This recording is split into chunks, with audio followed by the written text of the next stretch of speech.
On the first frames, we see a team of forensic experts working at the crime scene, collecting evidence. Liam Henderson, the gardener, watches the house of his employers where the police have arrived. Little Grace kept calling for her mom. The girl's grandmother didn't know what to say to her. During the interrogation, Becky Hart was asked how long she had known the victim. 5 weeks earlier, Anna Falmont as usual was on her morning jog in the nearby forest when she suddenly encountered a snake. Terrified, she waited for the snake to slither off the path before continuing her run. Her husband Jake had just woken up. Anna told him she had seen another snake. Jake assured her it was normal for Australia. The family had recently moved to Melbourne to start a new life. The couple has a daughter Grace, and a baby son Oliver. Overall they seem like an ordinary family. Anna is very anxious about her upcoming job interview. However, she understands it's for the best. A new country means a new life. The doorbell rang. Heading to the hallway, Anna noticed with concern that her husband was replying to some message. On the doorstep stood Becky Hart, the nanny. She had her suitcases with her, as she was supposed to stay with the Falmonts for a while, according to their arrangement. Anna introduced Becky to her duties. The girl assured them she could handle everything, so the couple could go to work without worry. However, while using the blender, Becky accidentally ruined Anna's dress. The girl was deeply apologetic. In the meantime, Anna introduced Becky to their gardener Liam, who helps maintain the yard. Barely hiding her irritation, Anna changed into another dress. Even in their new house, many things remind Anna of the past she's trying so hard to escape. At one point she noticed a bracelet in a box of jewelry that she had never owned before. Liam openly flirts with Becky, who seems sweet. Anna spent a long time standing in front of the mirror, evaluating her appearance. Her husband's phone kept receiving messages, which made her increasingly nervous. When Jake saw his wife holding his phone, it sparked an argument loud enough for Becky and Liam to overhear. The girl tried to distract the kids from their parents shouting, but the fight upstairs only escalated. Anna didn't like that someone was texting her husband. At one point she even threw a bottle of pills at Jake, but it missed and hit the window instead. Liam advised Becky to leave as soon as possible, saying something was clearly off with the Falmonts. Jake was already running late for work.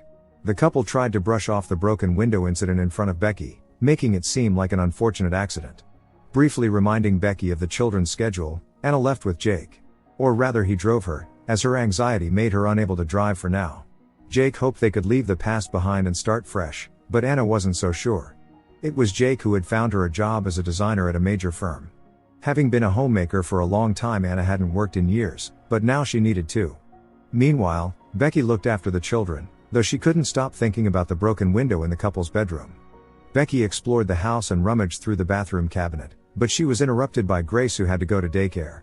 Anna's boss, Phil, made sure she was settling in well at her new workplace. He had known Jake for a long time, even before Jake moved to London. Anna wanted to call Jake's office, but he wasn't there, nor was his assistant, Caroline Wilder. This made Anna jealous. Approaching Liam, Becky asked if there was anything else she should know. Liam told her that Anna was always on edge and her husband had to put up with it. Despite this, Becky had no intention of quitting, as she badly needed the job. Jake's mom, Cynthia, visited her grandchildren and met the new nanny. Cynthia was concerned about Anna returning to work, as she wasn't in the best emotional state. The woman insisted that Becky call her immediately if any problems arose. In the evening, Anna asked Becky how her first day had gone. Becky replied that everything was fine. She also mentioned that Jake's mother had visited, which visibly annoyed Anna. That night, Becky overheard the couple arguing about Jake's mother. Anna was irritated by Cynthia's constant interference in their lives. Becky could no longer sleep and went outside, where she found Anna crying with a glass of wine in hand. Anna invited her to join, but Becky politely declined, saying she didn't drink. However, Becky didn't mind listening to Anna, whose marriage was clearly troubled. Anna still couldn't forgive her husband for his affair. That was why the couple had moved from Britain, believing a change of scenery would help them. Now Anna felt Jake was back to his old ways. Her morning runs helped her clear her mind. Anna felt ashamed that under the influence of wine, she had shared too much with Becky the previous night. But Becky, on the contrary, was glad the woman trusted her. Anna, however, wished to forget that conversation. Her only doubt about moving was Jake's mother, who thought Anna was a danger to her own children. Becky was very surprised, or at least pretended to be. However, when Anna saw Jake happily texting someone again, her doubts resurfaced. She didn't show it and left for work at the office. Once again, Jake wasn't at his workplace, and her suspicions grew stronger. Unable to bear it, Anna decided to follow her husband but quickly lost track of him. She took a business card from a taxi driver named Ray Tucker. That night, Jake was texting someone again. For Anna it was unbearable to remain in the dark, and the next day she followed him once more. This time she saw him with his attractive assistant. Anna called Jake and asked what he was doing. Jake evasively replied that he was busy with work. From the taxi Anna watched as Jake was courteous to his assistant Caroline. But did that mean there was more to their relationship? At home, Becky noticed Anna's anxious state. The woman didn't hide that she suspected Jake of cheating again. Everything pointed to it. Overcome with despair, Anna broke down in tears, unsure what to do. Becky tried to comfort her, but in such a situation words were futile. Later, Anna found Jake's secretary Caroline Wilder on social media. She turned out to be a very attractive woman. Becky suggested Anna confront Caroline directly, and the next day Anna did just that, accusing Caroline of being promiscuous. The lost bracelet was proof of her relationship with Jake. Caroline denied everything, claiming Jake was only giving her rides to Pilates because it was on his way. And the bracelet, by the way, wasn't hers. Jake witnessed the scandal and demanded an explanation from Anna. He had no idea where the bracelet had come from. In truth, every day during his lunch break, Jake wasn't meeting a lover but was preparing a surprise for Grace. Anna felt terribly guilty about her behavior. Once again Becky overheard the couple arguing. Jake insisted that Anna's suspicions were all in her head, just as they had been in London. She shouldn't have stopped taking her medication. Anna apologized to Jake, promising to continue her treatment. Sometimes she just couldn't control her paranoia. Of course Jake forgave her. After all, they had moved to leave the past behind. But who did the bracelet belong to? It belonged to the person Jake had been texting all along. And tonight she was waiting for him in the basement of his house. Jake's secret lover was Becky.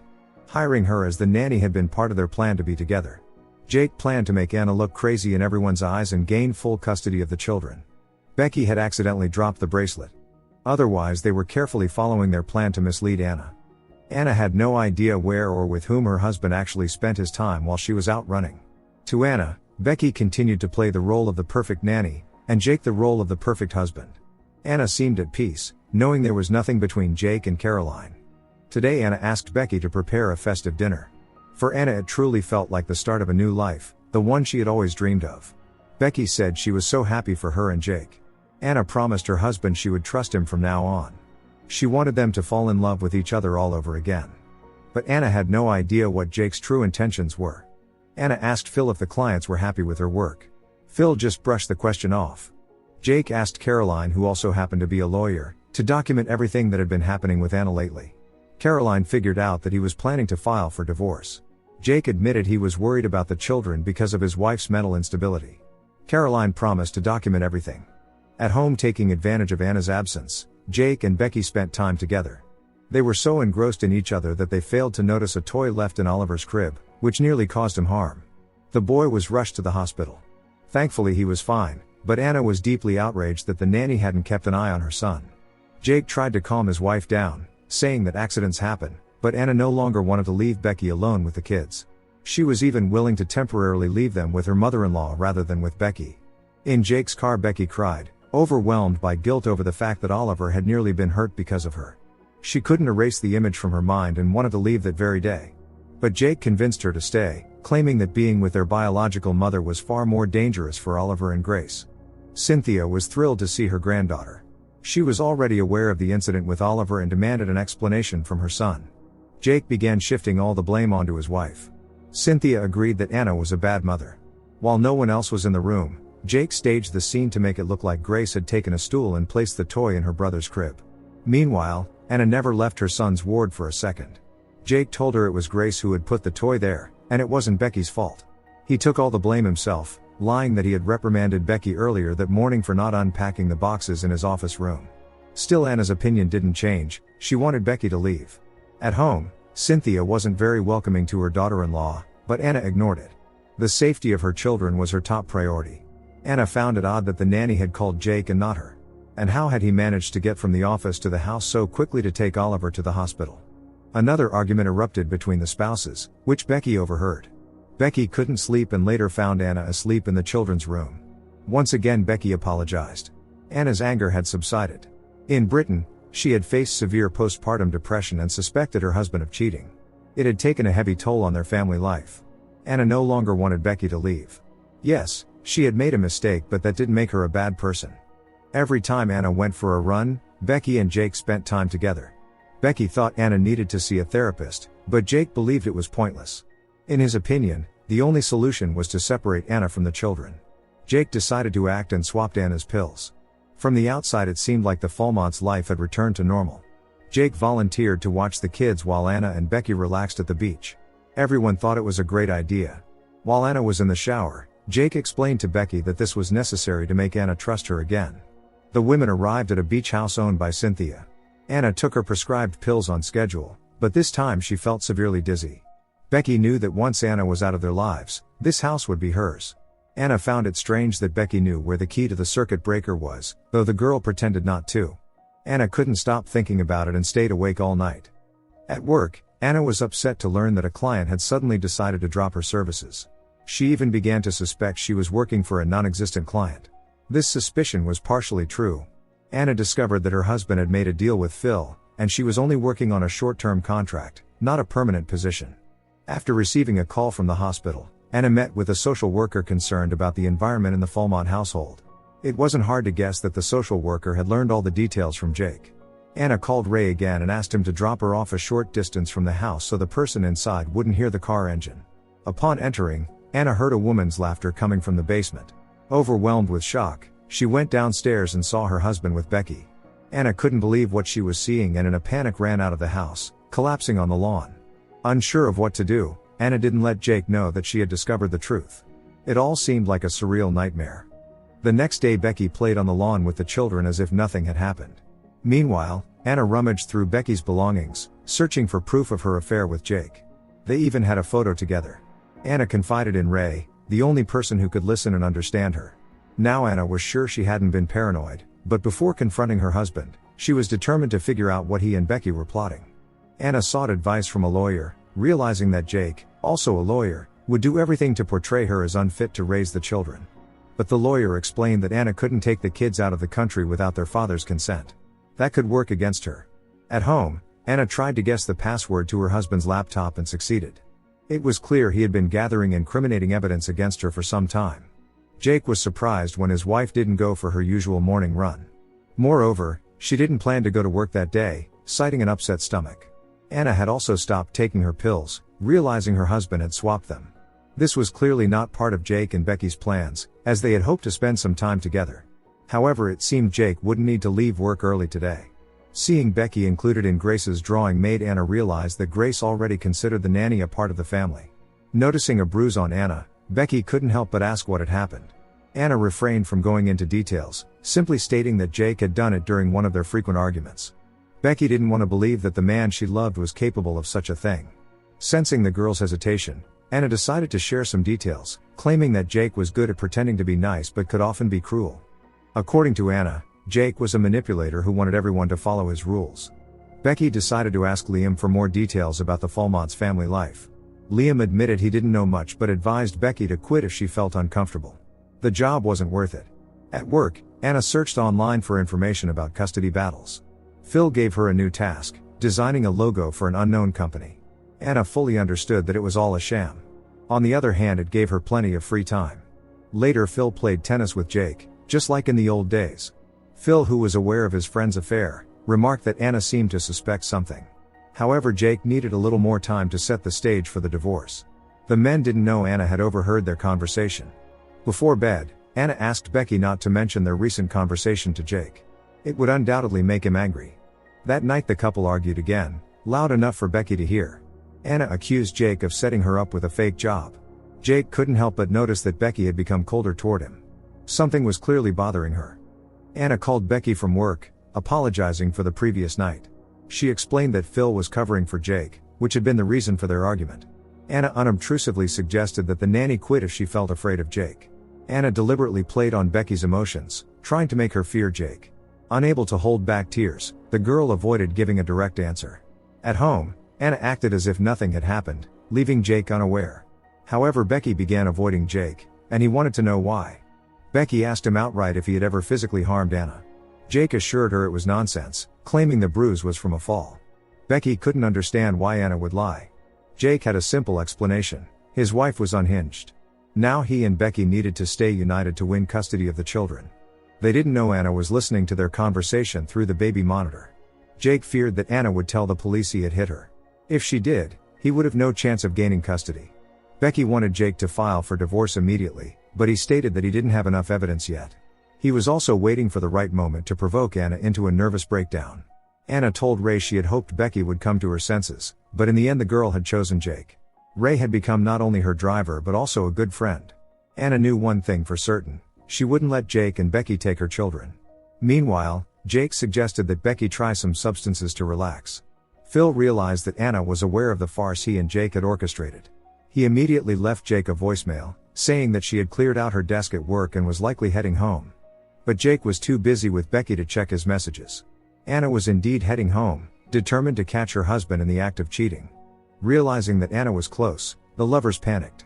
After thanking Ray with a bottle of fine wine, Anna calmly entered the house. Jake, who was supposed to be at work, claimed he wasn't feeling well and lied that Becky was at the park with Oliver. In reality, Becky was in Jake's car, trying to untie her hands. It was part of her game with Jake. Liam caught her in this state and immediately guessed her affair with Jake. Despite everything, Liam helped the girl, though he disapproved of her behavior. But Becky was convinced that Jake loved her.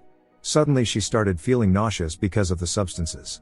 Liam gave Becky some water and asked about how she met Jake. The girl explained that it happened by chance in a store. Jake constantly told Becky how unhappy he was in his marriage and how his son and daughter were suffering because of it. Becky now believes that after the divorce, Jake will ensure Anna gets the necessary treatment. After pulling herself together a little, Becky returned to the house, trying to act normal. Anna couldn't miss the chance to tell Becky again how awful Jake was. In her husband's jacket pocket, Anna found a vial with substances. This could work to her advantage. Unaware of his wife's awareness, Jake continued his game. He yelled at Anna for sending Phil away. Anna calmly replied that she would find another job. Realizing that his wife wasn't planning to fire Becky, Jake calmed down a little. Anna showed Becky her new bruise, saying she intended to file for divorce. But she was afraid to tell Jake, knowing what his reaction would be. That's why Anna asked Becky to help quietly move some things out of the house so she could later escape with the children. Becky was thrown off balance. Of course she could not tell Jake about this. And that's exactly what Anna was counting on. Jake thought that if his wife took the children without his knowledge, it would give him grounds to contact the police. Jake also wanted Becky to lie to the police about how she saw Anna harming herself. Becky doubted this was a good idea, but Jake was very persistent. 6 weeks earlier, just before leaving Britain, the Fallmonts held an interview for Becky. Jake pretended not to know her. Becky, for her part, did everything to win Anna's sympathy. In the present, Becky left the packed boxes in the living room as Anna had asked. Anna, by the way, had already found a new apartment. On Saturday, Anna planned to send Jake somewhere and move out with the children and Becky. Later, Anna casually suggested to her husband that it would be great if he went to the beach house for the weekend to check out her ideas for renovations. Of course, Becky told Jake everything, not knowing that Anna was once again eavesdropping on them through the baby monitor. Becky clearly didn't like the idea of lying to the police, but Jake convinced her it was for their future. As agreed with Anna, Becky was preparing to move her things to the new house. Liam asked her what was going on. At first, Becky was rude to Liam, but then she broke down and said that Jake had come up with something. Deep down, Becky knew that all this was wrong. Liam said that Jake was the type of person who loved to control everything and that Becky had fallen into his trap. The girl tried to convince herself that Jake just cared about her, but Liam refuted her words, pointing out that there was no guarantee Jake wouldn't eventually treat Becky the same way he treated Anna. Despite everything, Becky gave Jake access to Anna's new apartment. But the girl didn't hide her displeasure, thinking Jake was just using her for fun. To persuade his lover otherwise, Jake proposed to her. Becky happily accepted the ring, convinced of Jake's serious intentions toward her. Watching her husband play with their children, Anna realized that he was a good actor. Just one more night, and Jake and Becky would be together. Yet she didn't look particularly happy. Anna was determined to teach her husband and his mistress a lesson. The next day he left for the beach house, confident that his wife suspected nothing. Liam was also planning to leave, as his brother was getting married today. Anna asked Becky to follow Jake to make sure he wouldn't return within 2 hours. Becky had to agree. She was barely holding herself together under the strain. Liam sensed something was happening and urged Becky to be honest with herself and admit that something was clearly wrong. Jake was happy to have an extra 2 hours with his mistress. He offered her champagne to celebrate their engagement. Becky believed in a bright future with the man she loved. Anna asked Ray for help in moving her belongings. She also introduced her daughter to Ray, a kind elderly man. Anna trusted him completely. Becky drank only a glass of champagne, but she already began to feel faint. She saw Jake adding something to her second glass. An argument broke out between them. Later, Becky said she needed some time alone before they could proceed with their plan. Once in the car, she tried calling Liam but it went to voicemail. Her mind was clouded. However, gathering herself together, Becky arrived at Anna's new apartment. She called the girl to make sure everything was going according to plan. Becky said yes. After this brief conversation, Anna reminded her daughter about their secret, not to tell anyone about Ray. Anna also asked Cynthia to come because she was worried since Jake wasn't answering his calls. Cynthia called a neighbor, asking her to check the beach house. The result was a complete shock to everyone. Jake's body was found in the beach house pool. Becky's bracelet and other evidence were also found. The police concluded that it wasn't a robbery. However, judging by the bottle of champagne and the 2 glasses in the house, it was clear Jake had been having an affair. Surveillance footage showed Becky. Liam was watching the house from a distance. Cynthia couldn't believe how everything turned out. She had believed that with the appearance of the new person in the house, her son's marriage would improve, but that was not the case. Liam finally listened to Becky's voicemail, where she tearfully repeated that it wasn't what it seemed. At the apartment rented by Anna, Becky hurriedly began packing her things and was about to leave, but the police blocked her way. When she heard that Jake was dead, the girl was speechless. She was taken to the police station. Becky wanted to talk to Anna, but Detective Taormina relentlessly started the interrogation. Becky was confused when the detective advised her not to waive her right to a lawyer. Becky didn't hide the fact that she had had an affair with Jake and that he sometimes hit Anna. But at the same time during the interrogation, Anna was claiming the opposite, saying that Jake had never treated her cruelly. Anna also denied that she was planning to run away from her husband and that Becky was helping her do so. Becky's story sounded truly absurd. The fact that she and Jake had been under the influence of substances clearly didn't work in her favor. Additionally, Detective Taormina wanted to know what Becky's message to Liam meant. By the way, Liam was also interrogated. Liam believed that Becky and Jake's relationship was unhealthy. Could she out of fear have taken Jake's life? Anna called Becky a pathological liar. The apartment, by the way, was rented in Jake's name, so Anna's words seemed convincing. It was possible that due to the upcoming renovation of the beach house, Jake decided to find a new place to meet with his mistress. Becky continued to insist that Anna was planning to run away from her husband, and that there were boxes with her belongings in that apartment. After the interrogation, Liam approached Anna and expressed his condolences. Liam had guessed about the affair between Becky and Jake, and he regretted not telling Anna the whole truth from the start. Liam just didn't want to get involved in something that wasn't his business. Becky couldn't understand why she was being held at the police station and wasn't allowed to talk to Anna. The detective showed her a ring found at the crime scene. Becky acknowledged that it was her ring. The girl realized she was a suspect. Seeing a photo from the crime scene with Jake's body and the ring on his finger, Becky couldn't understand how it ended up on him. The police believe Jake's desires went too far, everything got out of control, and Becky in a fit of emotion took his life. By the way, the boxes in that apartment didn't contain Anna's belongings. Detective Taormina advised the suspect to confess in order to receive a shorter sentence. Realizing that Anna had set her up, the girl broke down in tears. Thus Anna carried out the perfect revenge. She repaired her relationship with Cynthia, who gladly helped her daughter-in-law raise the children. Gathering her resolve, Anna decided to visit Becky in prison. The trial had already taken place, and Becky was serving time for a crime she didn't commit. Anna didn't feel guilty, believing that both Jake and Becky deserved what happened. She knew she had done the right thing because it was for the children. Becky received a 5-year prison sentence because the crime was considered self-defense. Anna said it wasn't such a long sentence and that it was nothing compared to a life with Jake. After these words, Anna left. How well can you really know someone you've lived with for so many years? On that very day, Jake and Becky didn't know that Anna had been watching them and had added an extra dose of substance to their champagne. When Jake lost consciousness, Anna threw him into the pool, just like Becky's bracelet. And Anna didn't feel any regret for what she had done. Now she fully controls her life and raises her children peacefully, without the help of a nanny. Don't forget to subscribe to our channel not to miss more exciting new products. Also, the authors will be pleased if you leave your opinion in the comments.